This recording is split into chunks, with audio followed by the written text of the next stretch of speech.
Jemi rikthyer dhe tashmë e kam studion të mbushur këtu. Këtu me mua është Vjolca Baftiu Zylpeari, aktore dhe regjisore, me të cilën do të flasim siç e lajmërova dhe në fillim për shfaqjen, por gjithashtu këtu kam edhe disa prej fëmijëve të cilat luajnë në këtë shfaqje. Është Berina Halimi, Ait Kamberi dhe Andora Jusufi. Mirë se erdhët. Faleminderit shumë që jeni pjesë e emisionit Prizma, shumë kënaqësi t'ju kem. E thash edhe më herët, më është zbukuruar studio sot. Është gjithmonë kënaqësi të kem fëmijë dhe të rinj në studio. Faleminderit edhe një herë për mikpritjen, faleminderit për një hyrje kaq madhështore për ne. Faleminderit që edhe ne jemi pjesë e kësaj shtëpie të madhe televizive, ku e përcjell çdo herë zërin ton, aty ku zëri jon nuk mund të depërtoj vetëm pa ju. Faleminderit. Patjetër që po, dhe ne për këtë kemi këtë hapësirë, kështu që është për ne gjithmonë kënaqësi. Vjolca, të të pyes një herë ty, më pas do dalim edhe te fëmijët, tek aktorët. Si lindi ideja për këtë shfaqje pas perdes së heshtur? Duke qenë dëshmitar të një përditshmërie të hidhur, mund ta them, të një fenomeni të hidhur të kohës son, ku fëmijët çdo herë janë viktima të dhunës në familje, ku dhuna është shpërndar si një virus në për gjithë vendin tonë, sidomos edhe tek ne, kur i shoh disa fëmijë se si mundohen të buzëqeshin nga jashtë, po nga brenda ndjen dhimbje, vuajtje, frikë. Them me vete pse mos të bëjmë diçka edhe ne si grup i aktrimit që të lind ajo ideja nga vetë fëmijët viktima të dhunës, të bëjnë diçka, ndryshimin më të madh ta bëjnë ata në familjen e tyre. Ata të tregojnë prindërve se në fakt çka është familja dhe se sa këta fëmijë kanë nevojë për këtë familje, se si t'i kthehen prindërit kësaj familje dhe të jetojnë së bashku ashtu siç e kanë filluar dikur me dashuri, me lumturi jetën e tyre.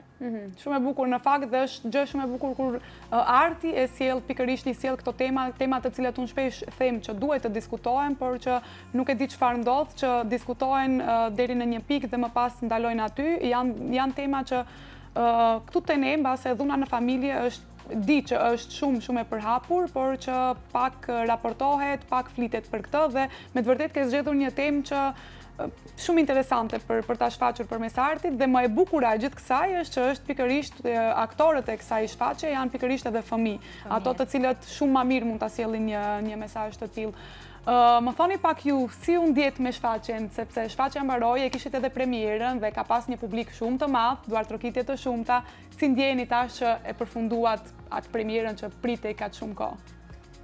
Përshëndetje, fillimisht desha t'ju falenderoj juve, mediave, që na mundësuat që të jemi sot këtu në këtë program, po ashtu kam nderin dhe respektin ta falenderoj profesoreshën tonë të kursit të aktrimit, profesoreshën Vjolca Baftiu Zylpeari, e cila na mësoi pa hezituar metodat si dhe ligjëratat më të ndryshme se si ne të aktrojmë. Shfaqja ishte një nga idejat e profesoreshës Vjolca, ishte një temë mjaft e qelluar për dhunën në familje. Ne si fëmijë u munduam që të pasqyrojmë një mesazh mjaft domethënës direkt deri te publiku, për arsye se është një temë shumë e qelluar, por që nuk diskutohet shpesh. Në prapaske ne u munduam që të bashkëpunojmë shumë, sidomos në grupe, ku ne po ashtu gjetëm edhe vlerën e bashkëpunimit në grupe. Ishte një eksperiencë e paharrueshme dhe me të vërtet do të ngel si një kujtim shumë i veçantë për ne. Ti di që kishe edhe një rol kryesor, apo? Po. Cili ka qenë roli, sa e vështirë le të themi ka qenë që të futesh pikërisht në rol, sepse është një shfaqje që i ka edhe ato emocionet e veta, apo? Po.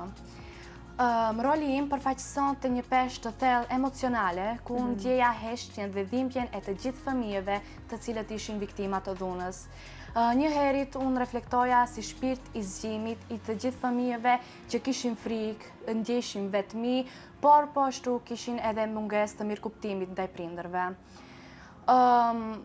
Pregaditja e rolit shkon për te këti procesi për memorizimin e tekstit. Fillimisht duhet që të hysh në botën e ati personazhi, duhet që të ndjejsh gjendjen emocionale të ati personazhi, duhet që të ndjejsh konfliktet e brendshme si dhe realiteti me të cilën përballet ai personazh. Vetëm në përmjet kësaj lidhje shpirtërore që i bën me atë personazh, me atë rol, mundet që fjalët të kuptohen, të duken më të thjeshta dhe të shprehen me autenticitet. Shumë e bukur kjo. Ka ndonjë fjali që të ka mbetur në mendje që domethënë e ke thënë gjatë shfaqjes dhe që gjithmonë është diçka që të është fiksuar ty, domethënë një fjali që gjithmonë e përdor le të themi tashmë pas shfaqjes. Unë në shfaqje vendosa që të këmbgul dhe ta ngris zërin kundër dhunës në familje.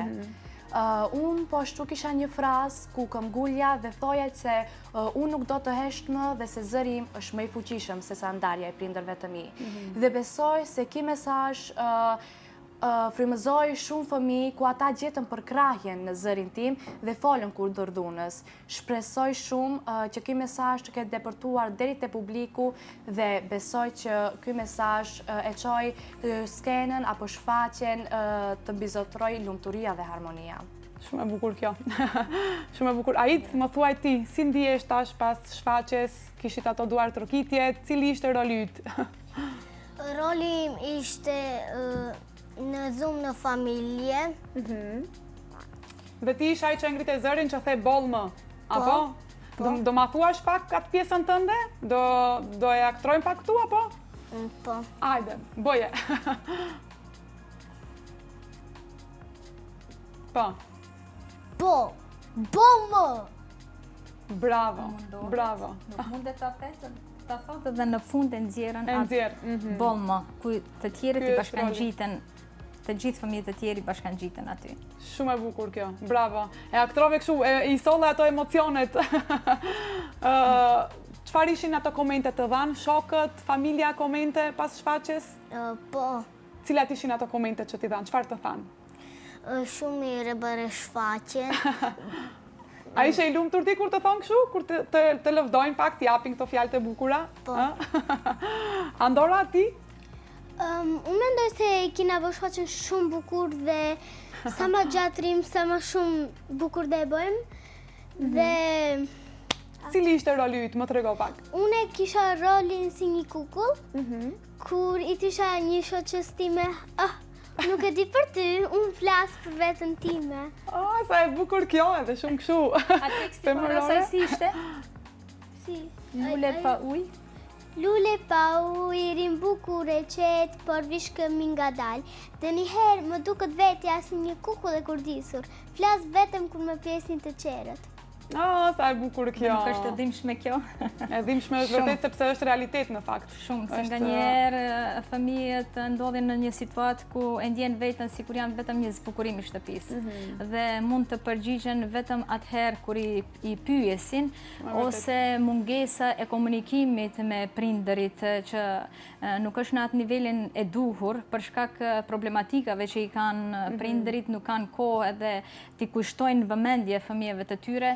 Dhe jo rastësisht këtu te shfaqja jonë i kemi para pa edhe 2 maska, ato janë pjesa më rënqethëse e gjithë kësaj shfaqjes, ku ato zbresin ngadalë dhe pyetin fëmijët pse maskat, nga na erdhen maskat, ja këtu edhe Berina do ta tregon edhe më mirë pjesën e saj, ku me të vërtetë ta e kanë problemi se nuk munden t'i thonë atë boll, e fillun me boll, po çka më tej, si ne të komunikojmë me prindërit, si prindërit na ndëgjojnë neve dhe të rikthehemi lumturisë tonë.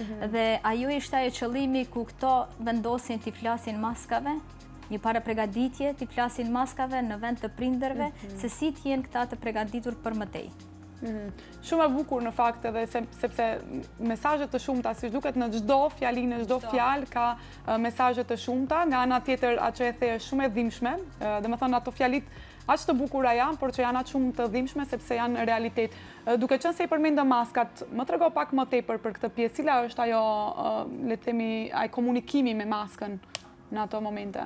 Unë kisha këtë pjesë, një pjesë e veçuar nga e gjithë shfaqja, ku bënte pjesë maska dhe këmisha. Maska simbolizon realitetin e fshehur. Do të thotë që edhe personat që buzëqeshin nga jashtë mund të kenë ndonjë histori të vrisht dhe të vështirë në brendësi. Kurse këmisha simbolizonte apo përfaqësonte rolin e fuqishëm të prindërve, ku në këtë rast unë ndjeja dhimbjen dhe heshtjen e nënës, e cila nëpërmjet edhe pse kishte dhunë, edhe pse kishte tortur, ajo përsëri mundoheshte që ta mbajë familjen të kompletuar së bashku dhe të rrethuar me shumë harmoni. Shumë interesante. Ishte shumë interesant se dikush aty cekën thotë po tek unë babi ka fajt, ai tjetri thotë po tek unë mami ka fajt. Që do me thënë se ne kërkojmë ndonjëherë ndonjë fajtor, por pa marrë parasysh ku e kemi edhe një batutë atje ku thotë për grindje në nevojitën dy persona, po pse ai zëri i tretë mos të jemi ne. Ajo ura e pajtimit mes prindërve që ta jetojmë edhe ne ta ndjejmë lumturinë e fëmijërisë së duhur. Këtu pikrisht na paraqitet edhe pjesa e fëmijëve të lumtur. Këtu janë ato fëmijët më të ri të kursit të aktrimit, kur e tregojnë lumturinë e duhur, lumturinë e vërtet të fëmijëve, se si ata duhet t'i kënaqen fëmijërisë së tyre dhe janë mbas perdes së zezë atje. Atje ku ndodhin të gjitha gjërat dhe historitë më të trishta të dhunës në familje, ata i përcjellin fëmijët e lumtur këto.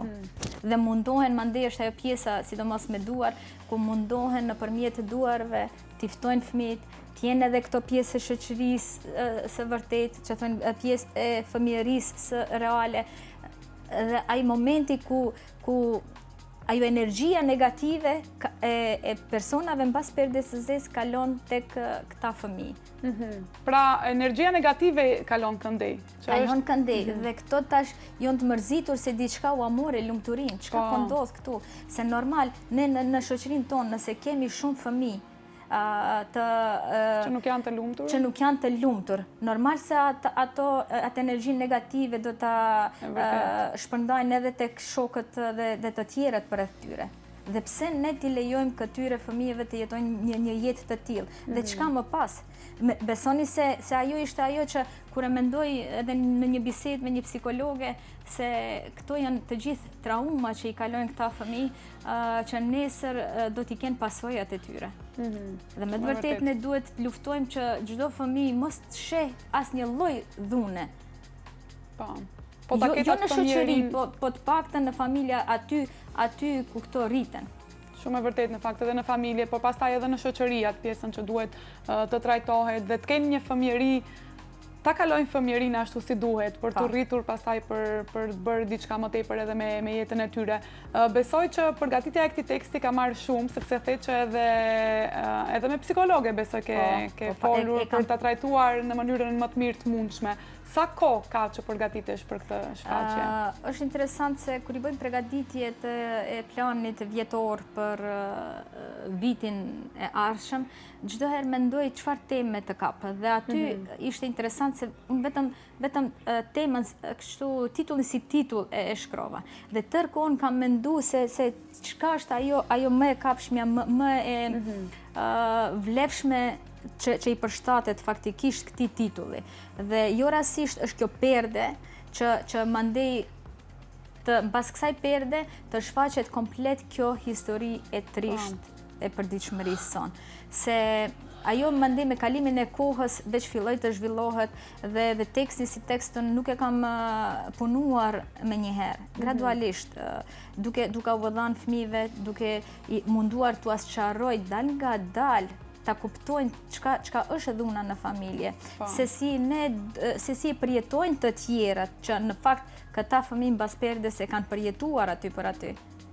Dhe më dhimbsen këta fëmijë, edhe pse kanë marrë leje që thonë edhe nga prindërit e tyre për ta punuar një temë kaq të rëndë. Por pse kam edhe shumë besim te këta edhe di se doja arrim siç e arritëm fakt. Po në fakt sepse është e vështirë për aktorët të mëdhenj, aktorët profesionistë për të futur në atë rol, sepse është një rol që... Na duhet kogja kohë.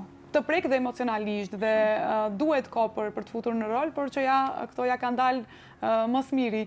Si ka qenë të punoni me Teta Vjollcën, se di që i drejtoheni Teta Vjollca, a është e rept?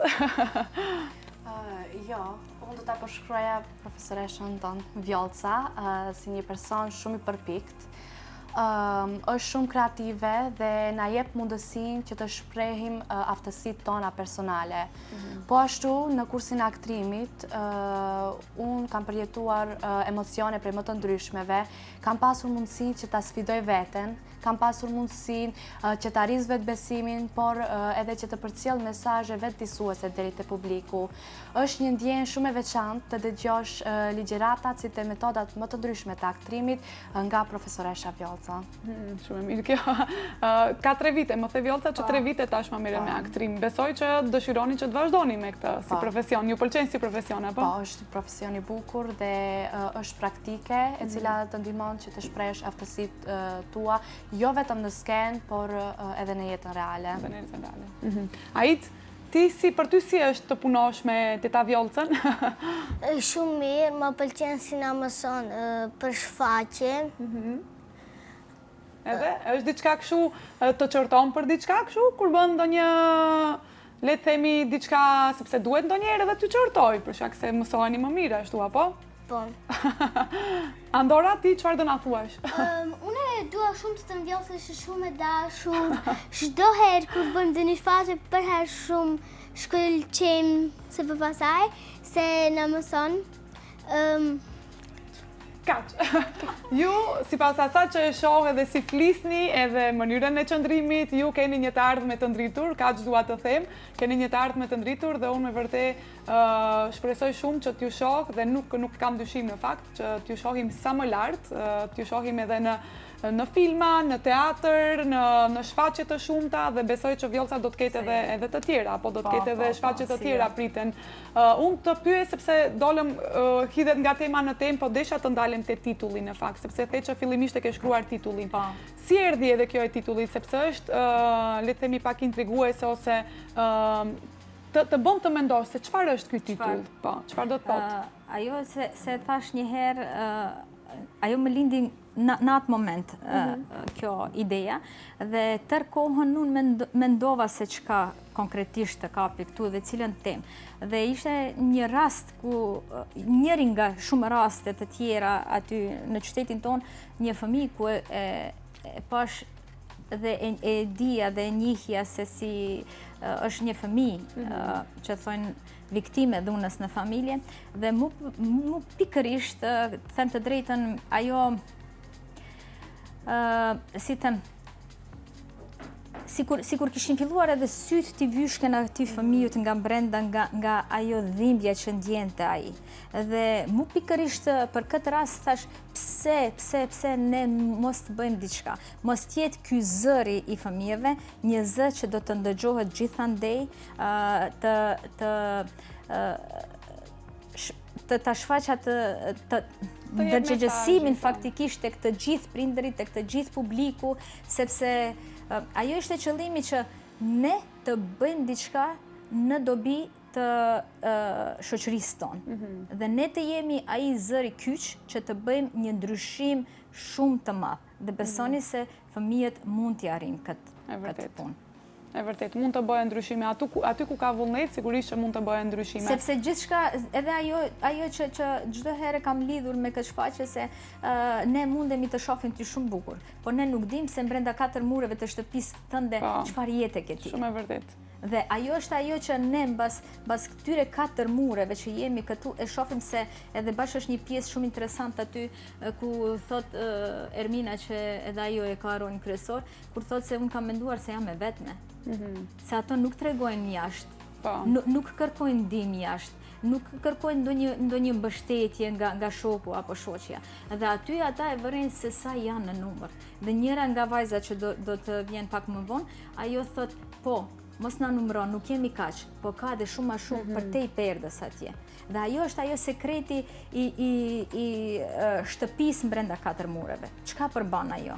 Dhe si ne mundemi të depërtojmë mes këtyre 4 mureve, si mundemi ne ta lexojmë një fëmijë se me çfarë problematika mund të jetaj, me çfarë frige. Po, shumë e vërtet. Është ai dhe çka ne mundemi ndikojmë dhe si mundemi ndikojmë tek ata. Shumë e vërtet në fakt dhe ky është një mesazh jo vetëm për prindërit, por është një mesazh për shkollat, është një mesazh për fëmijët të tjerë, është një mesazh për njerëzit të tjerë, të cilët mbase shpesh ndodh sepse tema hap temën, po që ndodh edhe bullizmi edhe gjëra të tjera, pa i ditur në fakt se çfarë po përjeton një fëmijë. Domethënë ndodhin le të themi sulme të ndryshme, pa i ditur se çfarë mund të ndodh brenda atyre 4 mureve që ti e përmendë. Ne paragjykojmë, po asgjë nuk dim çka është realja. Shumë e vërtetë. Dhe ne duhet patjetër të kapim ajo çka është e vërtetë, ajo çka është realja dhe ta punojmë atë. Mundohemi ne të jemi shkaku i ndryshimit të atij realiteti. Shumë e vërtet në fakt. Vjollca, ne do të shkëputemi për një hapësirë të shkurtër publicitare. Unë dua t'ju falenderoj njeriu që ishit, sepse do vinë tash edhe shokët tuaj të tjerë, duke qenë se mundohemi t'i përfshijmë pak a shumë edhe të tjerët për të qenë kështu që faleminderit shumë. Ishte shumë kënaqësi dhe siç u thash, ju keni një të ardhme të ndritur dhe vazhdoni kështu siç keni filluar. Ju uroj shumë suksese. Faleminderit. Faleminderit. Të dashur shikues, do të shkëputemi vetëm për një hapësirë të shkurtër publicitare. Pas publicitetit do të kemi edhe fëmijë të tjerë me të cilët sigurisht do të vazhdojmë bisedën për të folur edhe për shfaqjen. Shkëputemi për pak. Jemi rikthyer dhe tashmë në studio kam aktorë të tjerë, të cilët na janë bashkangjitur për të folur për shfaqjen dhe për eksperiencat e tyre. Këtu me mua është Kejsan Saliu, Melek Karaj dhe Muj Saliu. Mirë se erdhët dhe ju. Si jeni, më tregoni njerë, si jeni pas shfaqjes, emocionet që i keni pas i mbaroi shfaqja, e tash që duhet të flisni gjatë gjithë kohës për shfaqjen, sepse besoj përveç nesh këtu që ju pyesin, besoj që edhe shumë të tjerë kur ju ndaloj në rrugë ju pyesin. Hajde, kush do flas? Kejsan? Hajde, mirë. Unë kur e mbarova shfaqjen, ishe i lumtur shumë? Isha shumë i lumtur dhe më thëshin bravos, shumë mire ke bërë dhe une u gëzova qatë shumë zdi si të ta tregoj. Këse me kam bërë mirë. E ke bërë mirë, normal që po, përderisa ka pas duar trokitje dhe kanë thënë atë fjalë të bukura e ke bërë mirë, po tash je pak te ato shokët e tu që si janë aktorë, je pak kështu, unë jam i famshëm, tash më shohin njerëzit, e ke marrë pak të, pak. Melek, për ty si ka qenë, më tregon? Kur hipa në fillim në shfaqje, mundova ta bëj shfaqjen shumë mirë, dushe shumë t'jem me emocione, t'i lej përshtypje publikut edhe një mesazh shumë të mirë. Mbasi dola prej shfaqjes, u gëzova shumë se kishte shumë komente të bukura prej prindërve ose shokëve, shoqet që kanë erdhur të më shohin në shfaqje. Sigurisht, pra ishin ato pritshmërit që ato që ju prisni që të jepet ai mesazhi, ato i morën, publiku e mori. Cili ka qenë roli yt? Roli im ishte kur unë isha një fëmijë, por isha një fëmijë në një familje ku kishte dhunë dhe konflikte.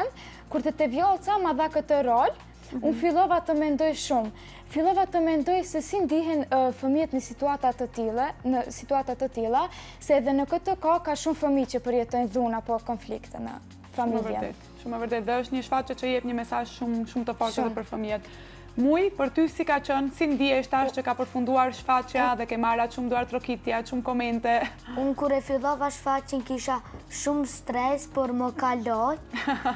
Më kaloj kur e mbarova krejt më thëshin shumë mirë ke bërë. E që sa e bukur është, edhe pse ke stres, por pasi përfundon ajo, kur i merr ato komentet se sa bukur e ke bërë, besoj që lirohesh, nuk ke më stres. Ke pasur stres kur ke hyrë në skenë, apo para se të filloj krejt shfaqja? Kur kam hyrë në skenë. Kur ke hyrë në skenë, por që e ke përballuar më pas, besoj. Lumturia u ju mor edhe atyre fëmijëve të cilët ishin të lumtur. Edhe fillimi i shfaqjes fillon vetë me perdën e kuqe të ulur, ku dikundi 20-30 centim duken vetëm këmbët e fëmijëve, ku gjithçka në jetë fillon me hapat e parë të tonat faktikisht. Aty ku fillon lumturia e fëmijëve, por duke u ngritur perdja, fillon të tregon se si ajo lumturi zhduket nga dhuna që përjetojnë ata. Dhe mu disa pjesë ku ka disa inserte ku ata tanë kontregojnë se si kanë kujdese dhe ruhen nga prindërit e tyre. Dhe ajo është një moment shumë prekës, ku e tregon se çka frikën që e kanë. Jemi duke përjetuar brenda këtyre 4 muajve. Edhe ajo pjesa e Berinës kur tha se ty të prita dhe kur i drejtohen asaj vajzës tjetër, aty është ajo se fëmijët në vehte e shprejnë edhe nervozën brenda familjes. Ata nuk janë të vetëdijshëm, por brenda shoqërisë, ato që ka ndjejnë ata brenda në shtëpi, e shfaqen mes shokëve të tij. E vërtet. Duke mos e ditur se çka janë, duke bërë ose duke mos e ditur se çka janë duke përcjellur dhe çfarë emocione negative dhe atë frikën, atë stresin e përcjellin duke bërtitur ose duke ofenduar, duke nënçmuar ai që është më i dobët se ai. Shumë e vërtet, atë që në fakt edhe pak më herët e folëm, duke mos e ditur se çfarë ndodh ndonjëherë edhe fëmijët edhe nuk janë të ndërgjegjshëm, le të themi nuk e dinë se kjo është dhunë në familje, ose nuk e dinë se çfarë po ndodh, mbase për disa ju duket sikur është gjë normale të ndodh në një familje. Po, përjetojnë dhe ato e shfaqen më tej edhe në shkollë, edhe në shoqëri edhe gjithandej. Shumë e vërtet, shumë e vërtet. Si ka qenë, më tregoni pak të pyes, sepse tua dhe ju tash të flisni pak më tepër, cila ka qenë për ju personalisht pjesa më e vështirë për ta realizuar? Që ka qenë dhe shumë emocionale, sigurisht gjithë shfaqja ka qenë emocionale, por pjesa më e vështirë që mbase e keni pas kështu të rënd për ta kaluar, le të themi. Kush të doj, mund të flas. Për ty cila ishte pjesa më e vështirë, më e rënd? Për mu asnjë rasisht. Për ti lete kisha, e bëre kështu. Kisha frikë mos e ngatroj tekstin, mbas ku jam mos e ngatroj, por sa ula drejt më kujton të gjitha. Të kujton të gjitha? Të ndodh ndonjëherë që para se të filloni ke harruar gjithçka dhe më pas në moment që hyn? Sa hyta më kujton të gjitha. Sa mirë. Sa mirë, Melek, për ty cila ka qenë pjesa më e vështirë? Kisha një pjesë që kisha pak më vështirë për t'i dhënë emocionet, ishte pjesa kur Ermina fillon të numroj, edhe unë e vazhdoj numrimin 7, 8, 9, edhe sa do të numrosh. Këtu ka edhe më shumë, por ato nuk shfaqen, ka diçka që i ndal ato. Këtu e kisha pak më vështirë për t'i dhënë emocionet, edhe u mundova shumë, por në fund doli mrekullueshëm. Ja dole në fund, ja dole. Po në fakt sepse është edhe një pjesë, e pam edhe aty, po edhe pak më herët ne folëm, që ajo tregon se nuk janë vetëm këto fëmijët këtu, po ka shumë më shumë që e përjetojnë të njëjtën gjë. Muj, për ty si ka qenë? Cila ka qenë pjesa më e rëndë, më e vështirë, po edhe pjesa më e bukur, pse jo, mund ta themi dhe atë. Për mua pjesa më e vështirë ka qenë aty në ku mundoj të gjej rrugdalje dhe them, por unë jam lodhur prej errësirës, dua të dal të jemi lirë. Ishte e vështirë për ta përcjellur emocionalisht, apo sepse është një pjesë që të prek edhe nga ana emocionale. Vjollca, cilat kanë qenë reagimet e publikut pasi e pane dhe shfaqjen, reagimet e prindërve të këtyre fëmijëve, po reagimet edhe të publikut më të gjerë? Përveç nënave që kanë pas tekstin dhe kanë lexuar dhe kanë ditë për çka ne jemi duke punuar, askush tjetër e kemi mbajtur fshehta, që thonë fshehur, mos ta kuptojnë të gjithë, edhe pse temën si temë kemi përcaktuar, e kemi treguar para të tjerëve dhe gjatë ftesës që kemi bërë edhe shumë institucioneve të ndryshme, personaliteteve që i kemi ne në qytetin tonë, por gjatë provave nuk kemi lejuar shumë të vinë dhe të na përcjellin, se kemi pas dëshirë që kjo të jetë një surprizë për të gjithë shikuesit. Dhe me të vërtet, ajo çka më pëlqen të prindërit thonë, çdo herë keni qenë mirë, po kësaj radhe edhe shumë më mirë keni dalë.